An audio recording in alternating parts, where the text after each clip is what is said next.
Hello, Edmonton. We are going to have a conversation with a fellow realtor on my team, Sam, and we're going to be reviewing the 2026 February market stats. So you can see how your current home may be appreciating in the market, or if you're looking to get in, what you can expect for prices. I'll start here by sharing my screen, and you can see what I see. All right, so I have the stats loaded up here, and I'll kick us off with our average residential price in Edmonton. So this includes your townhomes, your semi-detached, your fully detached, just every kind of property all together.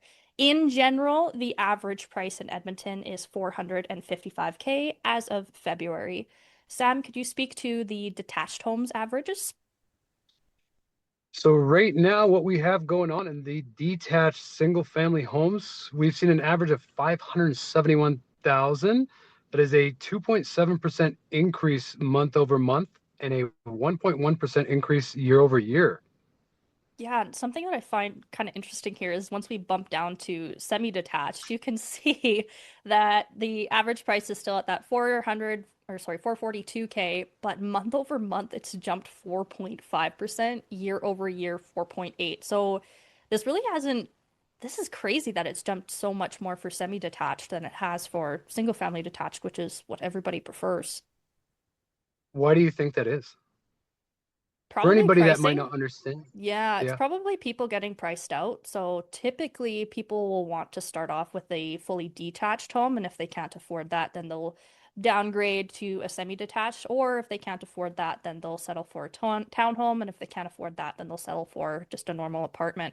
So we're probably feeling the pressure. And I mean, even just looking here for the average price in residential being 455 and the semi-detached being 442, think a lot of people are looking at the newer developments and they just feel better about how they're spending their money on nice, new, shiny, semi-detached rather than old and crusty, full detached at pretty much the same price. Mm-hmm. That'd be Yeah. my No, guess. I definitely agree. Yeah. Especially in that first time homebuyer space, right? It starts to become a little bit out of reach for a lot of people. At that Hmm. 571 being your average, right? That can be quite steep for a lot. So that semi-detached is definitely the way to go, I'd say. At least if that's what you're shooting for, right? Is those newer properties, because that's what most of them are going to be at this point. Hmm.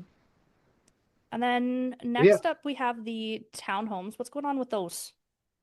So with townhomes, which we are looking at an average of 308,000, which is a 3.8% increase month over month from January and a 2.3% increase year over year. So all signs to me in terms of, single family homes outside of that condo space. I feel like this is a kind of an eye-opening moment, and it might be for a lot of people that everybody's thinking it's doom and gloom. Everything's pulling back, everything's decreasing in value, but yet statistically, this is showing the opposite. Hmm. What I'm excited for is the doom and gloom on the seller side, but the the sunshine and rainbows on the buying side in apartment condominiums. I actually just transacted with a buddy from high school, and he reached out to me saying he wanted to buy a condo. I was like, hell yeah! I am so Yeah. excited to shop condos with you. That is going to be so much fun. What we're That's seeing the is thing. obviously, condos are the last ones to appreciate and the first ones to depreciate as the market breathes and cycles. But pretty much what we're feeling in Edmonton, and correct me if you've been feeling something different, Sam, is there's just so much inventory right now for apartments. And since apartments are literally cookie cutters of each other, they are apples to apples if you're changing out the floor. So it's a lot easier for buyers to get picky about what they want with apartments. They have a lot more leverage because you have direct competition with all of the other listings that are in the building. So it's kind of funny to see. It's horrible when you're on the selling side and this happens, but if one of the competing listings drops their price by 3 grand or something, then it triggers like a race to the bottom where everybody drops their price by that same 3 grand, or someone will double that and then somebody will double that to try to be the most attractive listing in that complex, Mhm. which is really fun on the buying side, but it sucks on the Yeah. selling side right Yeah. now. I would say on our end, when working with buyers, yeah, it's a relief, right? Because it's so hard to go in and deal with multiple offer situations for somebody that really loves a property and has to compete, and it's so tough. You can't negotiate. You're minimal to almost no conditions.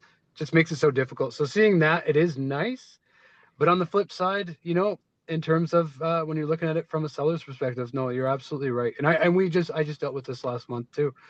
Multiple properties within the same building, and it's a tour at that point. It's, Yes. well, why would I pay?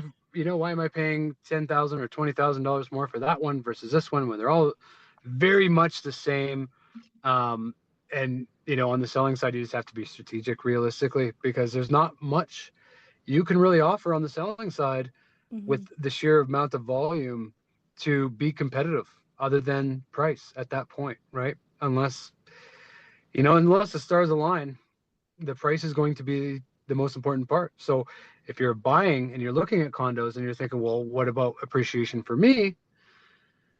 That is something to consider, right? If that is your plan, if you want appreciation over time, those apartments, and I feel like a lot of these are, this number can be quite skewed too, right? When we start looking in different neighborhoods, different Hmm. areas, this is quite a generalization on a lot of those older apartments closer to downtown. A lot of those has seen a lot of sales occur recently, and they've been driving that average down. So it's really going to heavily depend on the neighborhood, right? Absolutely.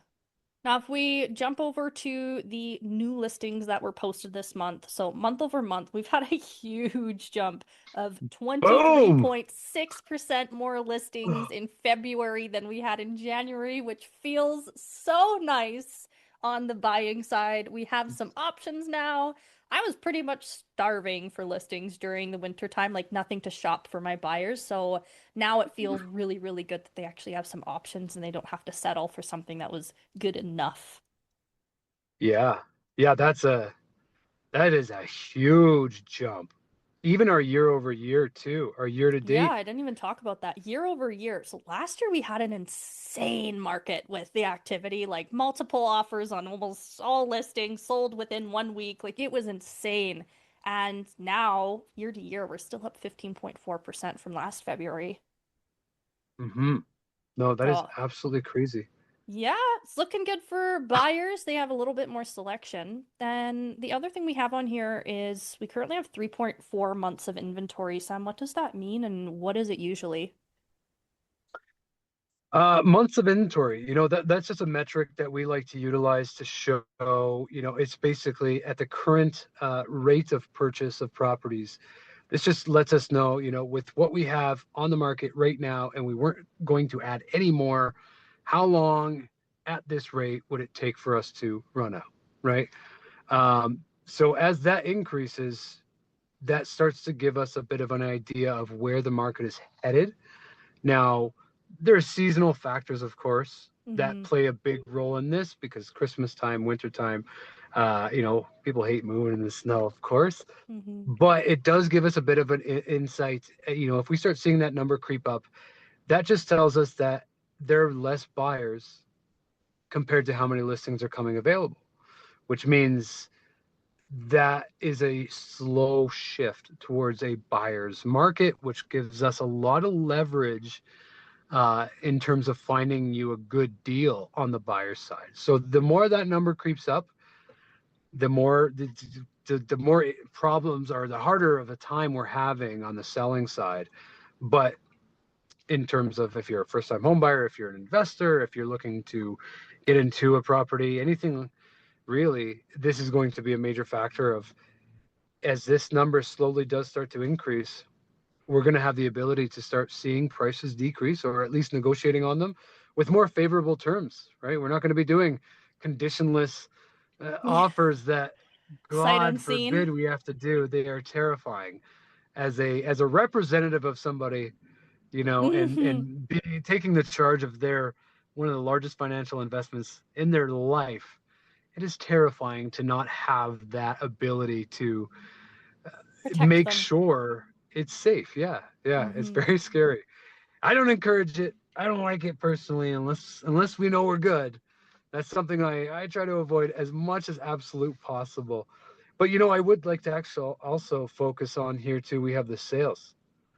Yeah. Um, Current month, 1,600 sales for the month of February, up Yeah. 39.7% I'd never really look at this metric if I'm from honest, but that's actually insane. that is a crazy amount of sales increase month over month. Like if I were to 40% tell month you over month. if I were to tell you something was going to increase 39%, I mean, doesn't matter what it is, you're probably going to buy into it. Yeah. Or in this instance, maybe you would sell into it. At the same time, and then you look at the year to date, right? The same thing. This one I would say is a pretty important metric as well. Year over year, when we're looking at how many listings have come available, and we're looking at the months of inventory, Oh, the and then we're looking at 11.5? the year to date. Yeah, 11.5% decrease year over year, year to date. So that tells us, and I mean, this is a direct correlation with the sheer volume of listings that are coming available, the months of inventory. This gives us a lot of insight as well as, last year was obviously crazy, Hmm. but we're not seeing as much buyer activity. So once again, this just tells us that we are seeing a bit more strength on the buyer side, where we're going to be able to pick up some pretty decent deals and, follow that trend. Yeah. And I think that ties in well. So, like this 3.4 months of inventory, historically, Edmonton is a very balanced, even buyer leaning market. So, historically, we're around 4.5 to 5 months of inventory, which gives the buyers a lot of power and a lot of options. These past 2 years, it was hovering right around two, which was super tight. And that's why it was Yeah. crazy and Armageddon outside.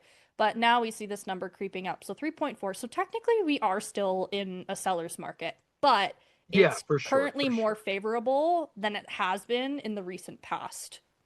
Which is once again going back to that. It's so nice. Yes, Nice yes. to have that breathing room on both Hmm. sides, And this is even something on the I listing side. found interesting as well. So the average days on market for sales, when I've been watching these the past 2 years, like every single month up until probably October of 2025, every single month, homes sold faster this year than last year. And now we're starting to see them do the opposite, where now it is taking longer to sell these places compared to last year. Mhm. Yeah, Yeah, so yeah, just no, looking and even at detached, the average days on market this year is 43. Last year it was 38, so there's 5 day difference. Semi-detached, look at that. Last year it was 26 days on market. This year it's only, or it's 41 days on market for those to sell on average. yeah, same with the row house and or sorry, the row and townhouses too. Yeah, look at 45 look at that up spread. from 29. That's almost 100% increase on days on market. Now, of course, this is we're looking at yearly metrics versus 2 months worth of 2026, but at the same time, you know, if we were to look at the same period of last year, I still think we'd be pretty close to this because Mm, last year was still very much. I wouldn't be surprised if those numbers were the same, but to be below 30 days on average, and I think this is something that it's really important for a lot of people to remember, especially on the selling side, right? Is hmm. the experience that happened over the last 2 years was not normal by any means. Do I think people should be scared? Absolutely not. Do I think this is a bad sign for sellers? No. I just think we're kind of we're touching grass, right? We're getting back to reality. We're waking up from the dream of, oh, I can list my home and have it sold in 20 days, Yeah. and it's, and that's conditional. So that's 2 weeks of conditions before you're sold. I mean, that's that's almost single day listings, right? Sold. Hmm. And I mean, that's just unrealistic, right? So, as a seller, if I had a property, would I be holding off? I don't think so. I think, in my experience, I don't know about your experience lately, we're still seeing a ton of activity on the buyer Yep. side. It's just a matter of we just need to be more realistic, right? Our It's just that the expectations. buyers aren't frantic anymore. To me, that's the biggest Yeah. difference. The buyers aren't frantic anymore, and the sellers really, really had a lot of leverage when the buyers were frantic. Hmm. Yeah, I think it's very much it's going to take a bit more time, and it's just preparing for that, and it's not panicking. Like that's the single most important thing you could do as a seller is don't panic. Anything under 30 days on average is an absolutely insane market. And Yeah. it's not good because when you get down to it and you as a seller, if you're selling your home in a market that is below 30 days on average, unless you are leaving that area or that geographical location that's seeing that, or you're not, or you're going into renting instead, you are buying back in. It's to scale. So your excitement level of, oh, I can sell my home so fast and I'm so happy, and that panic that Yes. is taking longer, don't panic because that means you also have more time as a seller to find your next home because it's to scale, right? Everything is up and down together. So yes, it might take you a bit longer to sell your house, but it also means you have longer to find your next one, and you might be able to get a good deal. Mhm. So yeah, it's very important to not panic and understand It we're is still. difficult speaking to sellers though. Like recent conversation I had, someone reached out interested in listing with me on a residential property and they're like, "Oh, my neighbor two doors down sold for X." And I was like, "Yeah, that was a year and a half ago." There's Yeah, so it's yeah, really hard to set people's expectations without coming across as you being against them when really you're just trying to rein them into reality. And something you said I really liked is we got to go and touch grass. I think that was really funny. But we have these past 2, 3 years kind of forgotten history, and we seem to be in the mindset again of like real estate can only go up. And no, I'm not my expecting a recession or a market crash. We'll readjust for sure, but no, if you're in long enough, just like stocks, you can never lose if you buy something decent and you hold it for long enough. But I do find it interesting that yeah, we're starting to see even on the like historical price indexes of all the communities, most of them have peaked and they're starting to slightly drop now. And yeah, we were just living in a world of real estate can't fail, and that's not true. Yeah, yeah, and I think it's funny to think of that some people thought that this was a forever thing. That what we had over the last 2 years was just going to last forever. Me and my wife, when we were in the Okanagan, we left right when property prices hit $1 million on average. Reason being, I just didn't see any opportunity really there anymore. It was too tight. I thought it was quite ridiculous. And I mean, if anybody has been to the Okanagan within the last, I'd say, decade now, the memory of what the Okanagan was and Kelowna and Vernon and everything that people were buying into is not what exists today. It was Mm. the time we were there, it was great. And then the fires started. And then they continued every year. The snow was miserable. It's wet. It's cold. The older folks love to say it's a different kind of cold. It's not as cold, but it's still cold, And it was just to me it was slightly overrated in terms of was it worth $1 million to be here to buy a house when I could buy three of the same build in Edmonton for that same price? It didn't add up. And so we decided we're going to leave. We're going to go back to Edmonton. Luckily it was perfect timing. We just found out we were pregnant, all our families here. So it made a lot more sense anyways too. Um, and in that time, a year later, I still have, other agent friends out that way. The following year, the year over year averages dropped 20%. The average home price a year later was $800,000. They saw that same level of instability. Everybody gets so hyped up and they all want to ride the wave, but that's usually when most people end up losing, right? Mhm. It's I don't like in unsustainability. And we were torn. Do we go to Calgary? Do we go to Edmonton? And I seen Calgary and I looked at Edmonton and looking at the numbers and looking at what was going on. Calgary was doing a bit more of this, Yeah. whereas Edmonton was doing more of this. And I said, I like sustainability. I would, I'm the turtle, not the hare. I'm slow, not just up here, but just in everything. but uh, but it's the truth, right? It's with every large increase. we're usually followed by a big decrease. Usually it's not as low. The new lows are higher than the old lows, and the new highs become higher than the old highs. But you have to be able to ride that storm. And in a balanced market, I think is the perfect place to be. There's good deals to be found. There's still good money to be made on your house, and it's so much less hectic. Instead of presenting six different offers and having to coach through every single one. Oh, I like this one more. I like this one more. Well, this one has a higher amount. Yeah, but that one doesn't have this or that. It's you have to go through an entire class, right? Of Yeah. I'm going to educate you on this, and it can be so much more stressful than it has to be, right? Now, there's something that I could have sworn I heard you talk about before that I also believe in, and we started talking about it a little bit during one of our meetings, and then the conversation tapered off. But we were talking about how every That's like normal five for to me. 7 years that people will sell their home and move on to the next one. Now, Mhm. specifically on an investment look on this, what is the issue with buying and selling your home every 5 to 7 years? You're talking about from the investor's standpoint, or you're talking about Yeah. from the homeowner selling every 5 to 7 years?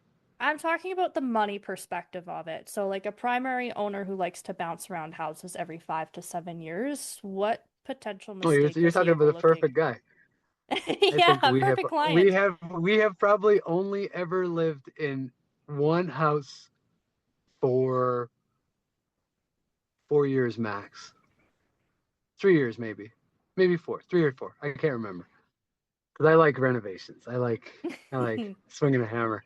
Um, you know what though? At the end of the day, if you're selling, I mean the it's the from the investment standpoint, whether you're an investor or the homeowner, I think if you're doing it too often, um, there's a lot of costs that you're not factoring in, right?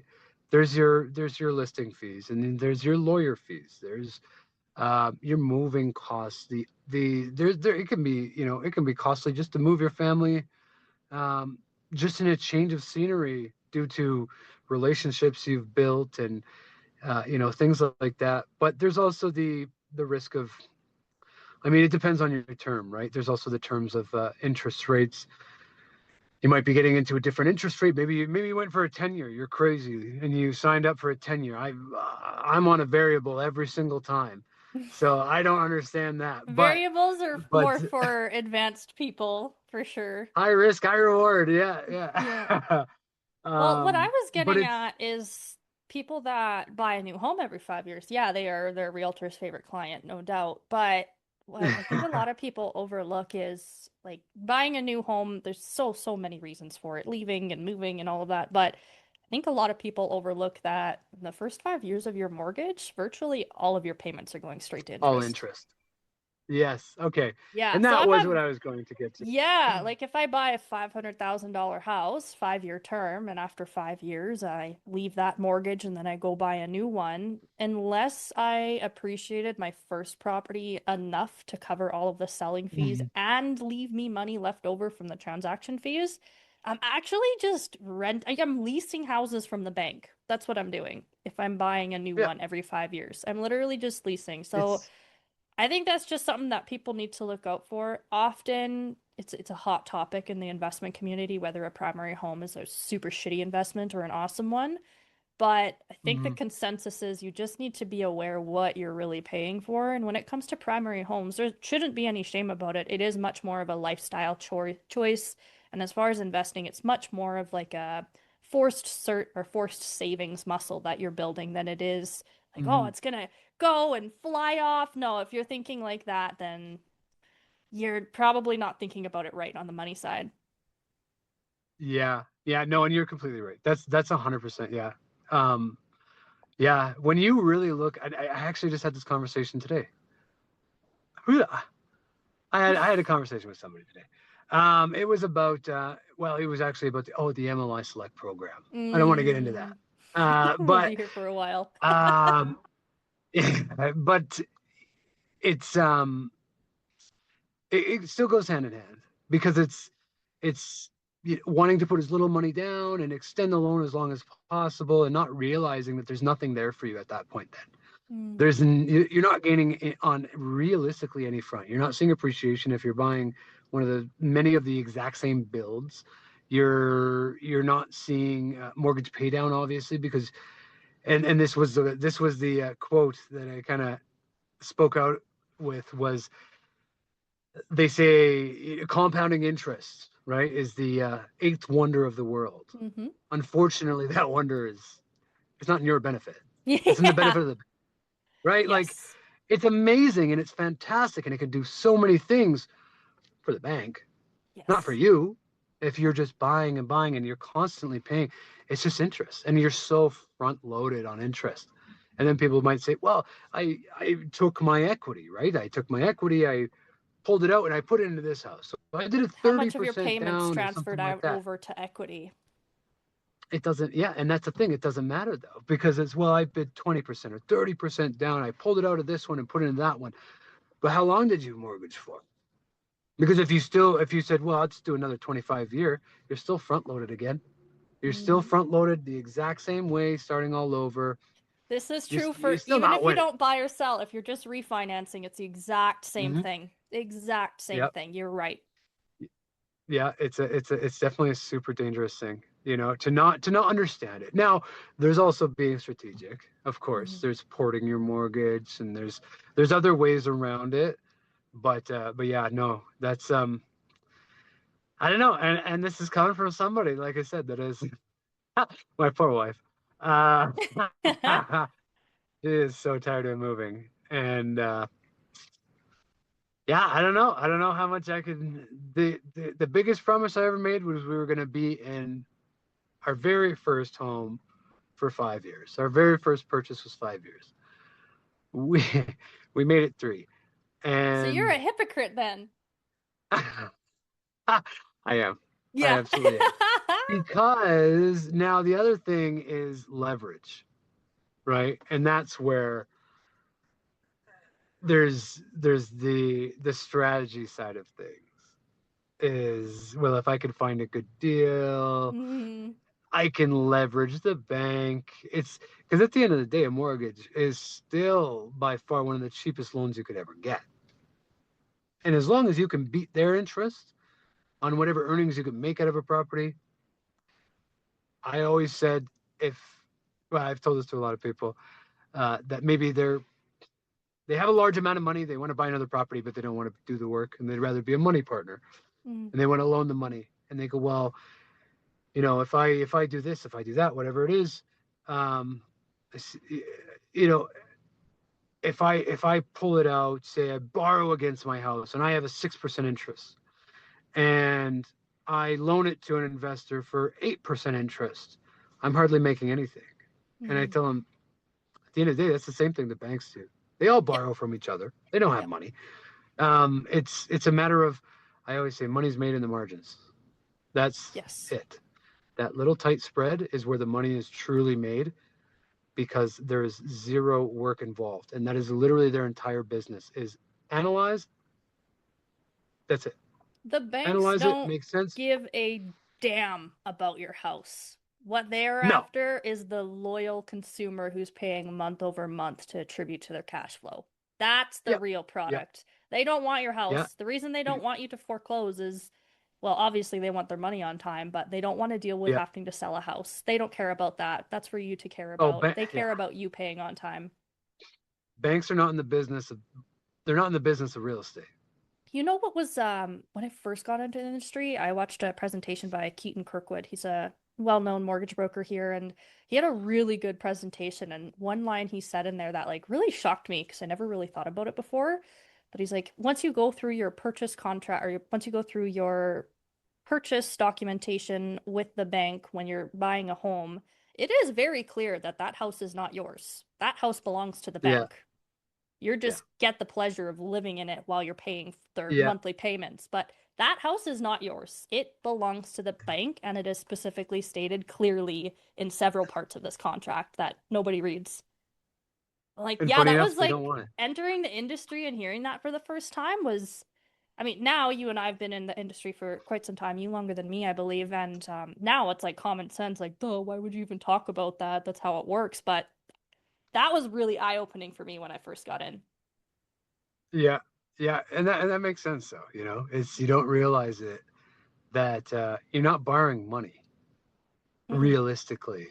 You're just renting until you own it, Yes, and most literally. people never do own it. Right? That's it. That's it. It's yeah, it's not yours. It's crazy to think about when you really think about it. But yeah, and the funniest thing though is once again, banks are not in the business of real estate. They don't want your house at all. Mm-mm. Banks do not want your house. That is their biggest fear is that you foreclose and the market's slow and they got their holding costs and you know, they don't want that. They just want their money. They're in the business of money. Yes. That's it. And like I say, they're in the business of margins is what they're actually in. They're not even in the business of money, just margins. Is take from here, lend it to here, keep the in between. That's all Yep, they do. that's all they do. Useless.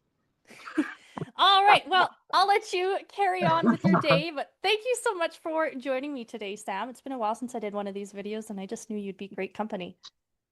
Oh, we're gonna do it again. We're gonna have lots of fun, I think. Hell I yeah. think we can All have right. lots of fun. Yeah. Have a All fantastic right, day. Megan. Take Bye it for easy. now. Have fun. I'm gonna get to a showing. All right, bye.